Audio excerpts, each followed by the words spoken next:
জয়পুরে যে একটা ঘটনা হয়েছিল গতকালকে, সিপিএম এর উপর একটা হামলা। সিপিএমের হামলা হয়েছে, সিপিএম ওরা বলছে অ্যাকচুয়ালি তাদের নিজের সদলীয় লোকেই হামলা করেছে। এটা তাদের সারা রাজ্যে এখন চলছে, কারণ সিপিএম এখন দেউলিয়া পার্টি, তাদের কোনো জনভিত্তি নেই, তাদেরকে মানুষ প্রত্যাখ্যান করেছেন। রামনগর বিধানসভা কেন্দ্র আমরা গত নির্বাচনে যখন প্রার্থী হয়েছিলাম 18,000 ভোট ব্যবধানে আমি রতন দাসকে হারিয়েছি। এখানে এরকম না বিষয়টা, এখানে সিপিএম অনেক লোক ভালো, সিপিএম যারা কমিউনিস্ট পার্টি যুক্ত তারাও কিন্তু আমাদেরকে ভোট দিয়েছেন উন্নয়নের পক্ষে।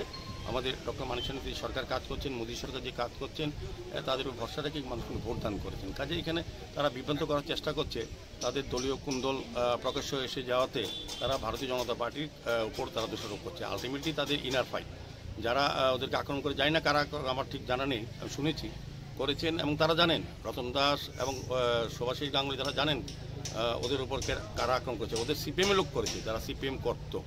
এখন তাদের ইনার ক্লেশ, এখন পার্টির দ্বন্দ্ব চলছে, যেহেতু পার্টি ক্ষমতা নেই, কারণ সিপিএম যখন ক্ষমতা রাখে না তাদের মধ্যে চরম বিভ্রান্তি এবং দ্বন্দ্ব থাকে।